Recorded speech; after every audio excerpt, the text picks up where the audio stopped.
IVM। Good morning, सलाम, नमस्ते। आप देख रहे हैं और सुन रहे हैं खेल नीति और मैं हूं राजीव मिश्रा। मेरे साथ दो खास मेहमान सबा करीम और निखिल चोपड़ा, और इनसे आज हम चर्चा दो विषयों पे करेंगे। पहला विषय तो यही होगा कि सेंचुरियन में क्या रिजल्ट निकल पाएगा, और दूसरा उससे भी इम्पोर्टेंट सब्जेक्ट कि 19 जनवरी 2022 से वनडे क्रिकेट में भारतीय क्रिकेट की एक नई शुरुआत होगी, क्योंकि 2023 वर्ल्ड कप को ध्यान में रखते हुए सिलेक्टर्स टीम चुनेंगे। इन दोनों विषयों पे बातचीत करेंगे, लेकिन सबसे पहला जो सब्जेक्ट है कि क्या सेंचुरियन में कोई रिजल्ट आने की संभावना लग रही है, इस पर बातचीत की शुरुआत कर लेते हैं। निखिल भाई जो कमेंट्री कर रहे हैं, और सबा भाई है जो लगातार इस टेस्ट मैच पे बहुत बारीक नजर उन्होंने बनाई हुई है। निखिल भाई, आज और अगर हम बात करें टेस्ट मैच के तीसरे दिन और चौथे दिन, बारिश की संभावना थोड़ी कम है, लेकिन बादल रहेंगे। ऐसे में प्लेइंग जो कंडीशंस है वो चेंज की गई है। 98 ओवर होंगे अब एक दिन के मैच में। कैसे आप देख रहे हैं, रिजल्ट आने की अभी भी संभावना लग रही है, और भारत कितनी स्ट्रांग पोजीशन में नजर आ रहा है एक दिन का खेल बर्बाद होने के बाद भी?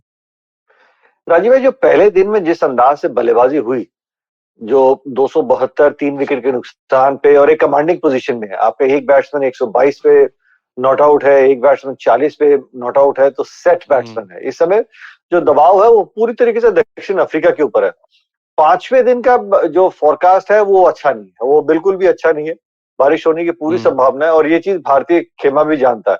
मुझे लगता है अगर कि पहला आधा घंटा एक घंटा, क्योंकि पूरा कल दिन कवर्स चढ़े रहे थे, आप कोई विकेट नहीं गवाते, आप 400 रन अगर बोर्ड पे लगा देते हैं, तो जिस तरीके का विकेट अब यहां से बिहेव करना लगेगा, और जसप्रीत बुमराह, शामी, सिराज, जो गेंदबाजी भारतीय टीम के पास है, मुझे लगता है वो 400 रन में आप दक्षिण अफ्रीका के ऊपर दबाव डाल के 2 दफा आउट करने को देख सकते हैं। आप पांचवें दिन का खेल ना देखिए, आप देखिए अब यहां से, जैसे आपने बताया, 98 ओवर और 98 ओवर, 2 दिन के खेल को आप जहन में लेके चलिए।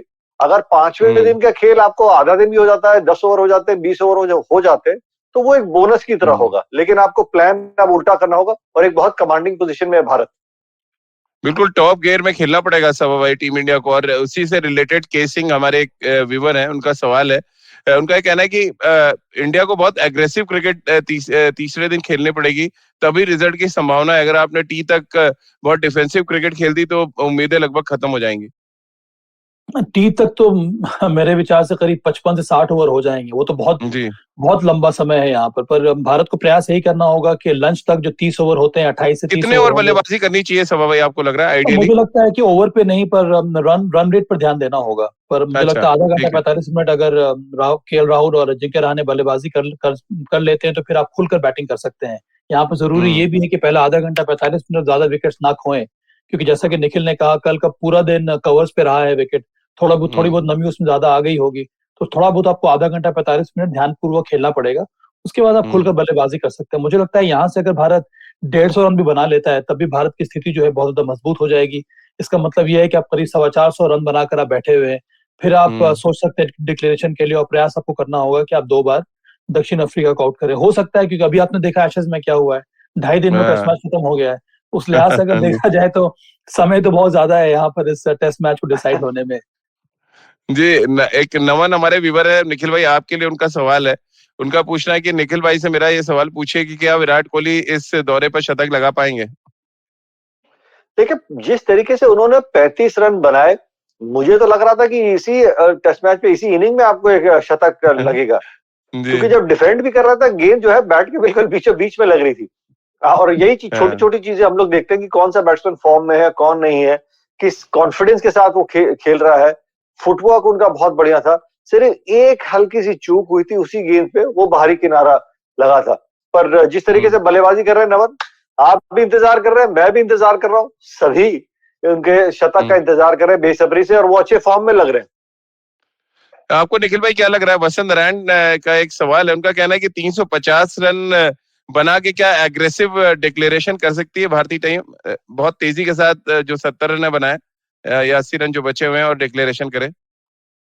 देखिए, सोच वही रहेगी। आप 350 रन ना सोच के अग्रेसिव अंदाज में पहले 45 मिनट, और आपको थोड़ा सा संभल के इसलिए भी खेलना है क्योंकि पहले 45 मिनट आपके पास 2 गेंदबाज जो हैं वो गेंदबाजी करेंगे अपना, वो एक स्पेल डालेंगे 5-5, 6-6 ओवर का, रबाडा और लुंगी इंगीडी, आप उनका स्पेल निकाल देते बगैर विकेट गवाए, तब आप वो अग्रेसिव अंदाज से बल्लेबाजी कर सकते हैं, तो फिर दबाव और रहेगा दक्षिण अफ्रीका के ऊपर।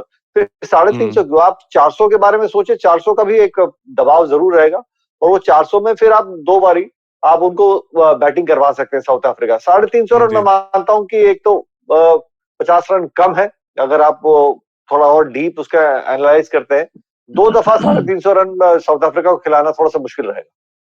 लेकिन ये भी तो देखना पड़ेगा सभा भाई कि आपके ओपोनेंट के पास बैटिंग लाइनअप क्या है। अगर मैं उनके बैटिंग लाइनअप अभी देख रहा था टेस्ट क्रिकेट में खासतौर से, मुझे डीन एल्गर और मैक्रम के अलावा अगर मैं नीचे जाऊं तो बोमा एक और बैट्समैन है जो थोड़े लग रहे हैं कि एक्सपीरियंस है। बैटिंग में कोई दम नजर नहीं आ रहा दक्षिण अफ्रीका के।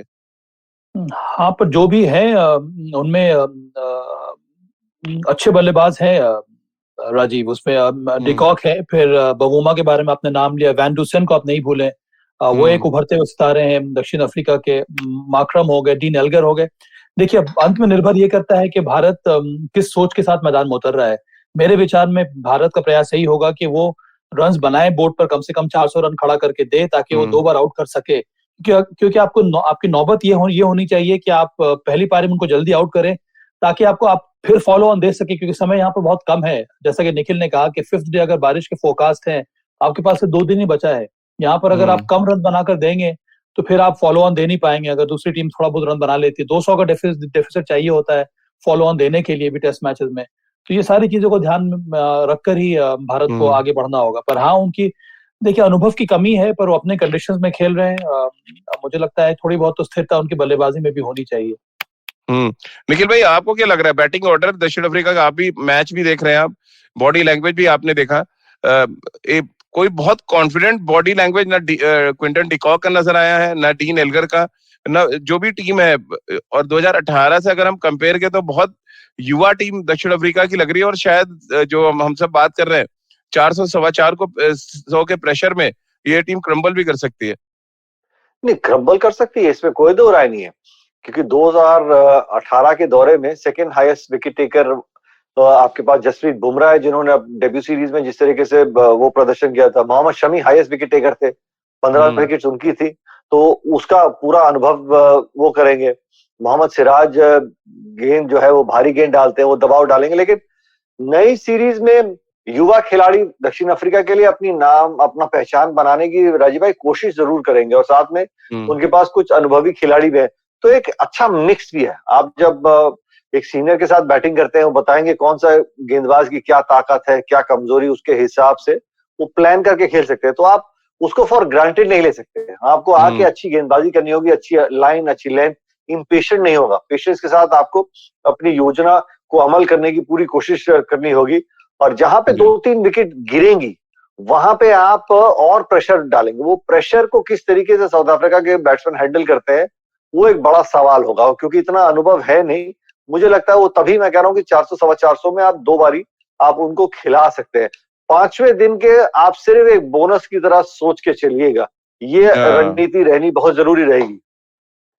सभा भाई, ऋषभ पंत का कितना बड़ा रोल आप देख रहे हैं आज के सिनेरियो के हिसाब से? मैं करूँ जो परिस्थितियां बनी है इस टेस्ट मैच में। देखिए, आपके पास आने वाले बैटर्स में ऋषभ पंत सब बहुत बड़े खिलाड़ी हैं। ये जिस तरह की बैटिंग वो करते हैं, अगर उस तरह से बल्ला इनका चला तो फिर आप और स्ट्रांग पोजीशन में आ जाएंगे, और फिर आप जल्दी डिक्लेरेशन के बारे में सोच सकते हैं। उसके बाद शार्दुल ठाकुर हैं, ये दोनों के दोनों एग्रेसिव प्लेयर्स हैं। अभी जो 2 आपके ओवरनाइट जो प्लेयर्स हैं, केएल राहुल और अजिंक्य रहाणे, जिस तरह से उन्होंने पारी खेली है, उन दोनों में बहुत ज्यादा एग्रेशन देखने को मिला है, वो इंटेंट देखने को मिला है। तो ये एक स्ट्रांग पोजीशन है यहाँ पर भारत की, और इसको और स्ट्रांग बनाने में ऋषभ पंत का भी बहुत ही इंपॉर्टेंट योगदान रह सकता है, अगर उनका बल्ला चलने लगा तो, क्योंकि उनको रोकना बड़ा मुश्किल हो जाएगा। और देखिए, आप कितना जल्दी दक्षिण अफ्रीका को इस पोजीशन में डालते हैं कि दक्षिण अफ्रीका को ये लगने लगे कि भाई हमारे ऊपर दबाव आ रहा है, यहाँ पर हमें रन रोकना होगा।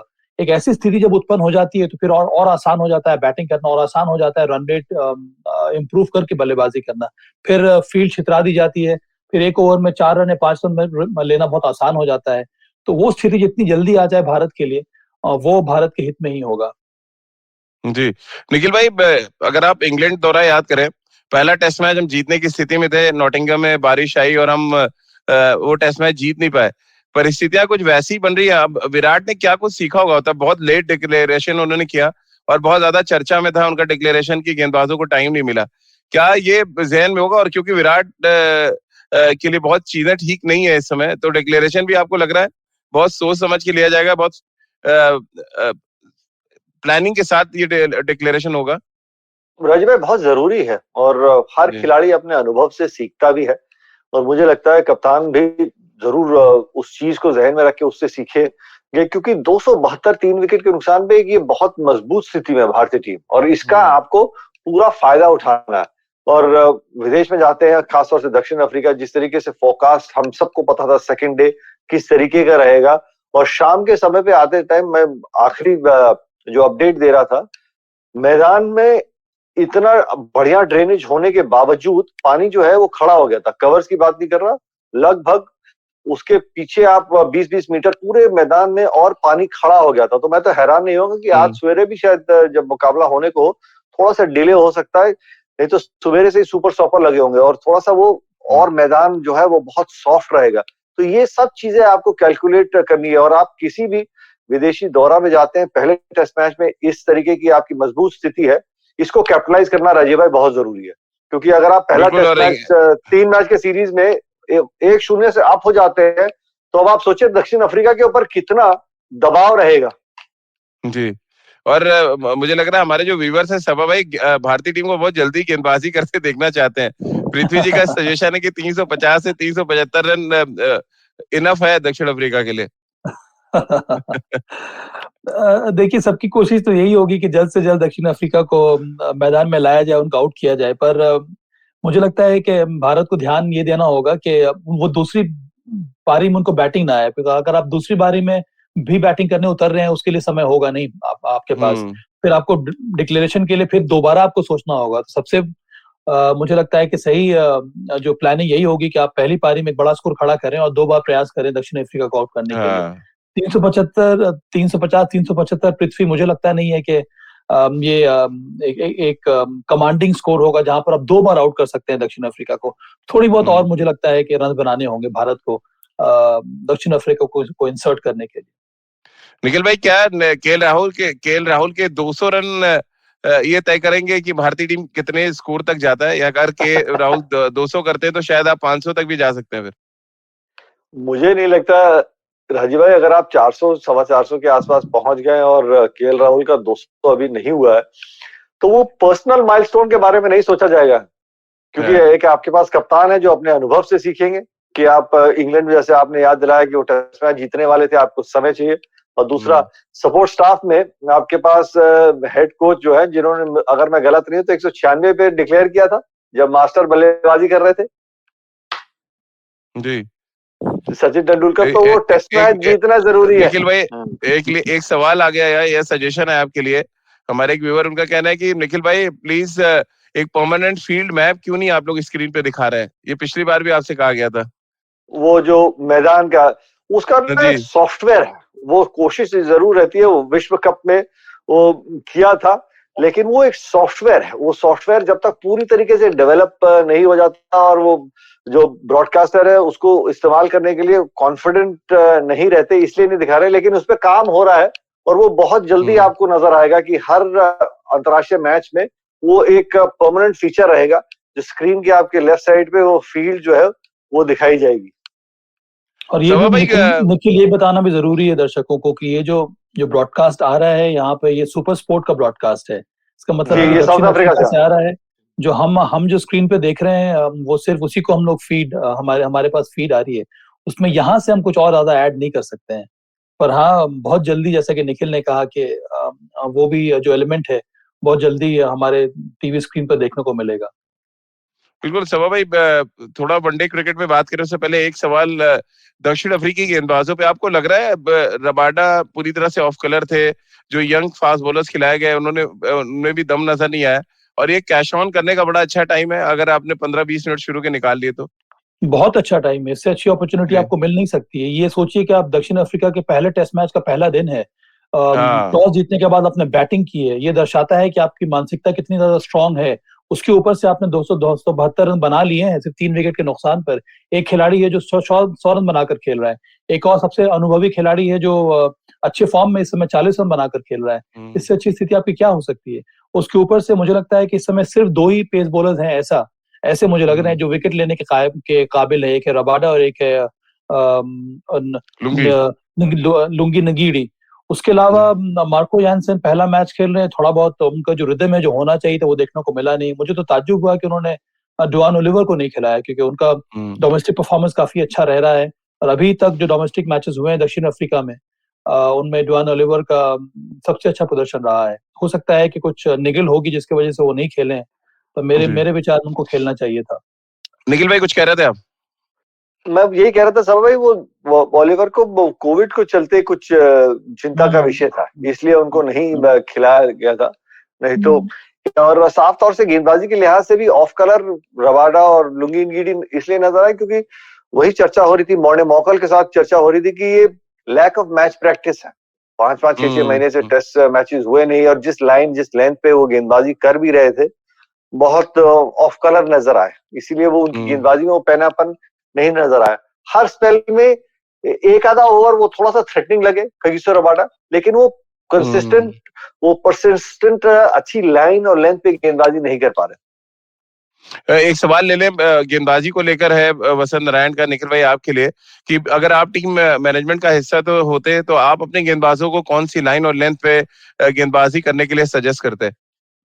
देखिए, सेंचुरियन में बहुत जरूरी है कि आप नए बॉल के साथ जितना बैट्समैन को खिलाएंगे उतने चांसेस बढ़ जाते हैं विकेट चटकाने के लिए, क्योंकि अब वो पुरानी सोच से थोड़ा सा चेंज आपको अपने आप को करना है। जैसे फर्स्ट इनिंग में आपने देखा था रबाडा और लुंगी नगीडी ने पहली इनिंग में पहला जो नया बॉल था वो थोड़ा वेस्ट किया था, और आप जब एक गेंद को वेस्ट करते हैं, कम खिलाते हैं सलामी बल्लेबाज को, तो उनको भी अनुमान होता है कि इस पिच पे किस गति से बॉल बैट पे आ रहा है, किस तरीके से आप छोड़ सकते हैं, तो वो गेंदें देखते चले जाते हैं। शुरुआत में कोई भी दुनिया का बैट्समैन हो, जितना बड़ा भी हो, पहले 15-20 गेंदे थोड़ा सा वनरेबल रहता है और उसी को आपको एक्सप्लॉइट करने को देखना है।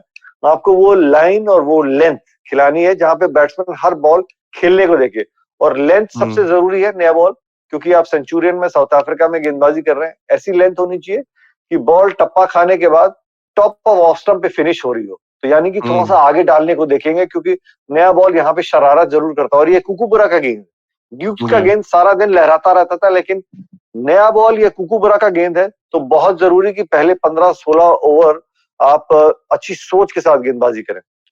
सब भाई ब्रेक पे जाऊं, उससे फटाफट एक सवाल ले लेते हैं। डीन एल्गर का विकेट क्या बड़ा क्रूशियल होने वाला है इस टेस्ट मैच में?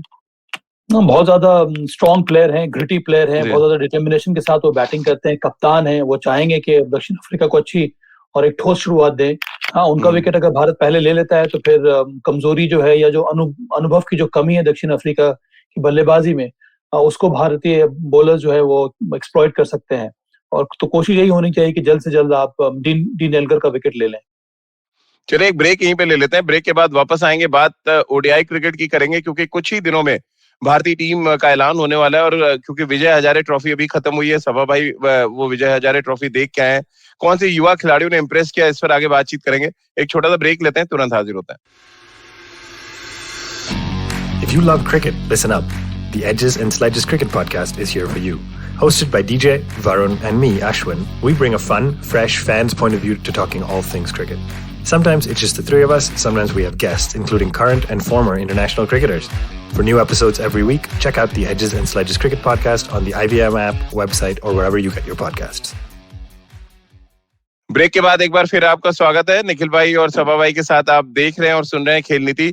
सभा भाई, क्योंकि कुछ ही दिनों में अब वनडे टीम का ऐलान होना है, और जो खबरें निकल कर आ रही कि 2023 को ध्यान में रखते हुए अब टीम चुनी जाएगी, और रोहित शर्मा ने इस बात की गुजारिश भी की है सेलेक्टर से कि आप कुछ ऐसी टीम अब बनाना शुरू करें जिसको मैं 2023 तक कैरी कर पाऊं। कैसे आप देख रहे हैं? अगर ऐसे संकेत है तो कई सीनियर खिलाड़ियों की छुट्टी भी हो सकती है दक्षिण अफ्रीका दौरे से। अब निर्भर करता है क्या किस विजन के साथ चयन करता बैठते हैं सिलेक्शन कमेटी मीटिंग के लिए। बहुत जरूरी है कि आप 2023 में जो विश्व कप होने वाला है उसके बारे में सोचें, और अगर आप उसके बारे में सोच रहे हैं तो कम से कम आपके पास प्लेयर्स ऐसे होने चाहिए जो विश्व कप जब तक शुरू हो आप कम से कम 35 से 40 वनडे खेल लें। उसके लिए ज्यादा समय बचा है नहीं। कई सारे खिलाड़ी ने प्रभावित किया है विजय हजारे में। उसमें दो नाम जो मेरे जहन में आ रहा है वो है ऋतुराज गायकवाड़ और वेंकटेश अय्यर। दोनों ने बेहतरीन बल्लेबाजी की है। ये दोनों के दोनों अलग लेवल के प्लेयर देखने को मिल रहे हैं। Ruturaj Gaikwad at the top जबरदस्त बल्लेबाजी। वेंकटेश अय्यर ने मिडिल ऑर्डर में आकर उन्होंने बड़े बड़े रन बनाए हैं। फिर जिस गति के साथ रन बनाया है, जिस आसानी से उन्होंने छक्का लगाया है, वो देखकर बहुत अच्छा लगा। उसके साथ साथ कई सारे मैचेस उन्होंने कम से कम 8 या 9 ओवर डाले हैं, या फिर कई सारे मैचेस में 10 ओवर डाले हैं। इसका मतलब है कि वो एक इमर्जिंग ऑलराउंडर के रूप में भारतीय टीम में आ सकते हैं। एक और खिलाड़ी चूंकि इस समय मुझे लगता नहीं कि जडेजा और अक्षर पटेल फिट होंगे, वहां पर जो बंगाल का लेफ्ट आर्म स्पिनर है शाहबाज अहमद, उनका प्रदर्शन काफी अच्छा रह रहा है। उनको आईपीएल में हम लोगों ने देखा है, विजय हजारे में भी अच्छा प्रदर्शन दिखाया है शाहबाज अहमद ने। T20 मुश्ताक अली में भी उनका प्रदर्शन काफी अच्छा रहा था। तो मुझे लगता है उनको एक मौका मिल सकता है। वॉशी सुंदर इस समय फिट हो गए हैं। अभी मैंने देखा उनको विजय हजारे में जयपुर में। बॉलिंग ठीक ठाक कर रहे हैं। वो जो पैनापन होना चाहिए उस वो तक वहां तक वो नजर आने नहीं में आया। थोड़ा वक्त लगेगा, क्योंकि अभी भी उनको गेम टाइम ज्यादा मिला नहीं है। मुझे लगता है कि एक मौका वहां पर वाशिंगटन सुंदर के लिए भी बन सकता है। निखिल भाई, सवाल आपके लिए भी है, और उनका सवाल है कि अभी जो विजय हजारे खत्म हुई है उसमें बहुत ताकतवर तमिलनाडु को हिमाचल प्रदेश ने हरा दिया। कैसे आप देखते हैं हिमाचल प्रदेश ने जिस तरह से ग्रूम किया है इस बार विजय हजारे टूर्नामेंट में? राजीव भाई देखिए, हिमाचल काफी समय से अपनी टीम के साथ काम करती आ रही है। जिस तरीके से उनका एक वो सिस्टम सेट किया है, जो प्रोसेसेस उनके हैं, जो उनका कोचिंग स्टाफ है, सोच है, तो मैं हैरान नहीं हूं, क्योंकि एक अच्छी टीम है और उसमें ऐसे खिलाड़ी हैं जो आने वाले समय में अपना नाम और कमाएंगे। और जिस तरीके से अब टीमें खेल रही हैं, आपके पास बहुत से सारे स्टेट्स में प्रोफेशनल भी जाके खेलने लगे हैं, तो बहुत सारी टीमें आगे जरूर आएंगी, इसमें कोई दो राय नहीं है। और मुझे लगता है एक और नाम कहीं ना कहीं मैं सोच रहा हूं कि शायद शिखर धवन को एक आखिरी मौका मिल सकता है। राजीव भाई, सब भाई। चांस है निखिल। देखिए, इस विजय हजारे में एक दो चीजें बहुत ही जबरदस्त हुई हैं। एक तो हिमाचल प्रदेश का ये विजय हजारे ट्रॉफी जीतना, पहली बार हिमाचल ने ये कारनामा किया है। ढेर सारी बधाई हिमाचल को, विशेष करके ऋषि धवन को। जितने सारे मैचेस मैंने हिमाचल के देखे हैं, वो एक खिलाड़ी है जो एक तरह के फलक्रम रहे हैं पूरी टीम को। और ऐसा लगता है शुभम कि अरोड़ा जो विकेट कीपर बैट्समैन है वो कितना इंप्रेस कर पाया आपको? इस पूरे टूर्नामेंट में जब सही मौका आया तब उन्होंने रन करके दिखाया। बहुत ही शांत स्वभाव से उन्होंने बल्लेबाजी की। इतना बड़ा रन चेज, वो भी एक स्ट्रॉन्ग बॉलिंग अटैक के सामने करना फाइनल मैच में आसान होता नहीं है। बेहतरीन एकाग्रता के साथ शुभम अरोड़ा ने बल्लेबाजी की। वो एक विकेट कीपर बल्लेबाज हैं, पर वो ज्यादातर एक बैटर हैं। विकेट कीपिंग मुझे लगता है उनको बहुत ज्यादा मेहनत करने की जरूरत पड़ेगी। और ऋषि धवन के बारे में मैं इसलिए बता रहा हूँ कि वो एक ऐसा खिलाड़ी है जिसके इर्द गिर्द पूरी की पूरी टीम दौड़ती है, और वही हिमाचल ने करके दिखाया। T20 में भी अच्छा प्रदर्शन रहा था। एक और ये है कि सर्विसेज ने अच्छा प्रदर्शन दिखाया है इस बार। इसका मतलब ये है कि जो नई टीमें जो हैं, नई टीमें जो नहीं, जो काफी सालों से खेलती आ रही हैं, पर इन सभी टीमों में अब वो प्रोफेशनल एटीट्यूड देखने को मिल रहा है। इसकी वजह से ये टीमों ने अच्छा प्रदर्शन दिखाया है, चाहे वो सर्विसेज हो, चाहे हिमाचल हो। तो ऐसी कई सारी टीमें हैं जिन्होंने कई सारे अपसेट्स किए हैं। पौंडीचेरी को आप देख लें, मुंबई एक स्ट्रॉन्ग टीम है, ना वो मुश्ताक अली में क्वालिफाई कर पाई, ना तो विजय हजारे में क्वालिफाई कर पाए। ये दर्शाता है कि जो इमर्जिंग जो टीम्स हैं उनका प्रदर्शन काफी अच्छा हो रहा है और उनकी तैयारी काफी अच्छी हो रही है इस प्रकार के टूर्नामेंट्स के लिए। एक सवाल वसंत नारायण का है निखिल भाई। उनका ये कहना है कि हार्दिक पांड्या जो रोल निभाते थे बैट और बॉल के साथ, वो क्या ऋषि धवन को रोल नहीं दिया जा सकता जिस तरह से उन्होंने परफॉर्म किया है विजय हजारे ट्रॉफी में? जरूर। और आप अच्छी परफॉर्मेंस जब लगातार करते आते हैं तो आप सिलेक्टर्स को ये बता रहे हैं कि आप और बेहतर क्रिकेट के लिए तैयार भी हैं।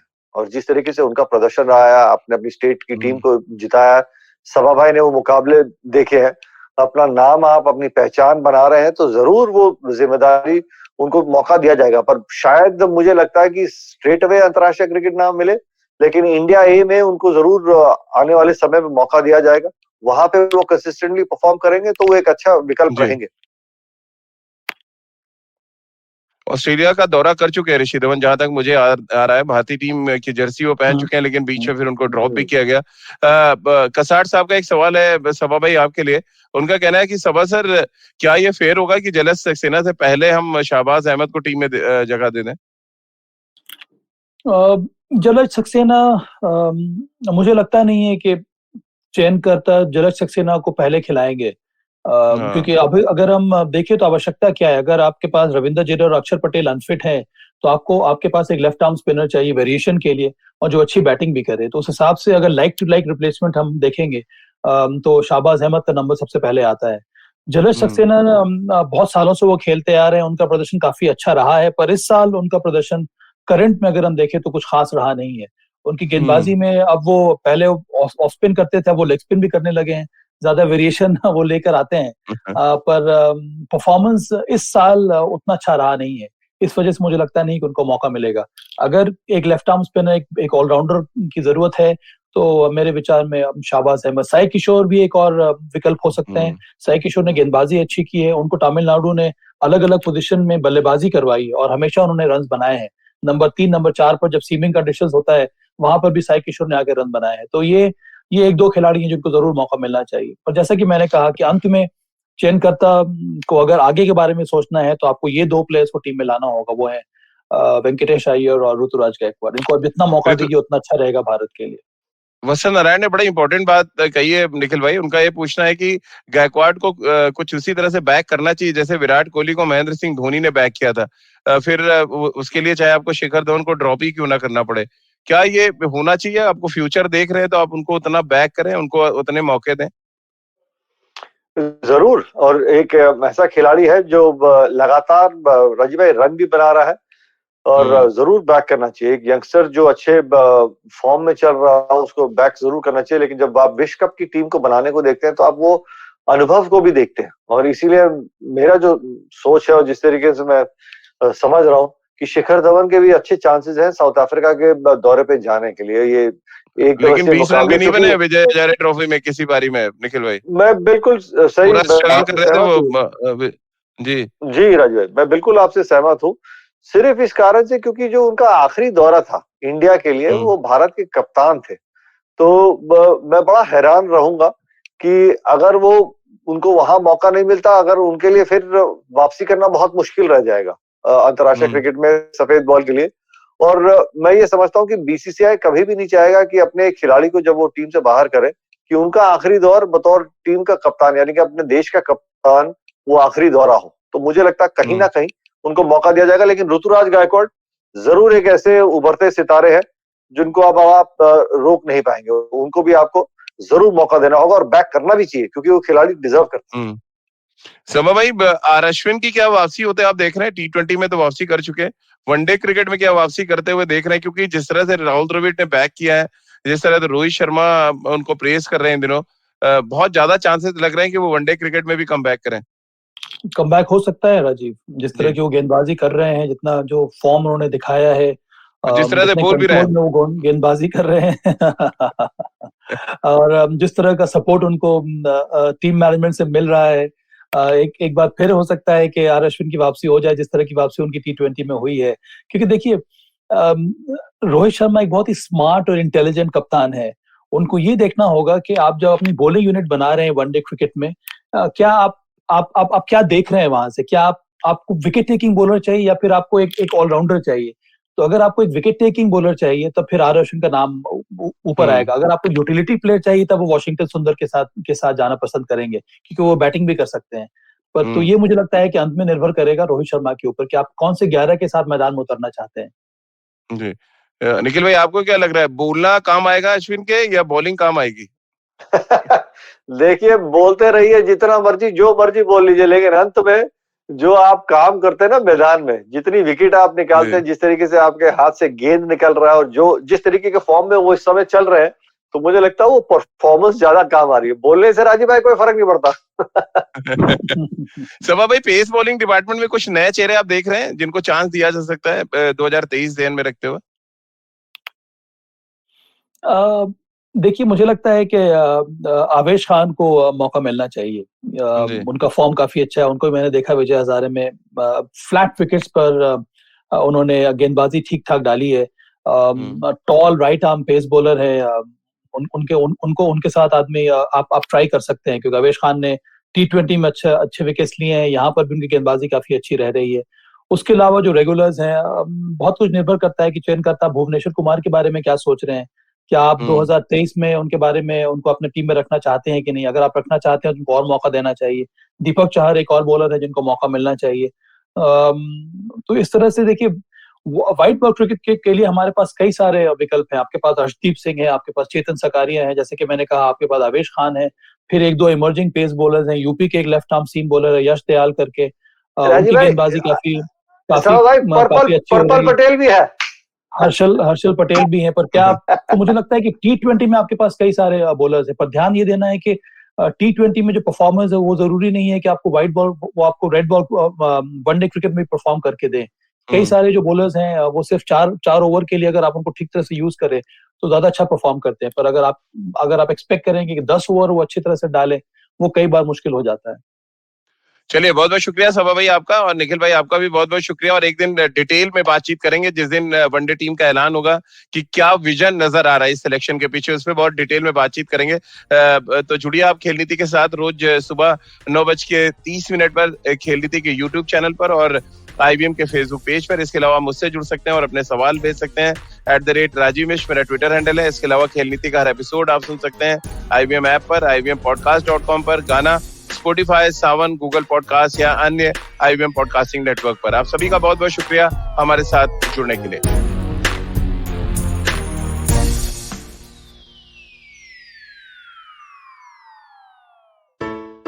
Hey everybody, it's been another great week on the IVM Podcast Network. On Raw and Organic, Ekta Tibrewal, founder of Savage app, deconstructs the online versus offline fitness debate with Kunal Rajput. On the Filter Coffee Podcast, Rajneesh Kumar, former SBI chairman, talks to Karthik. They discuss his journey with the bank. On Smarter with Sid, learn how to spot the most obvious thing with the help of the invisible gorilla experiment. On Marathi Kirkitun, Rajiv and Manik reveal the flavor of G.D. Madgulkar's lesser-known poem, Visartha Visrena. And on Hansvani, hear how a lonely man finds a purpose to live in the story Kachara Baba.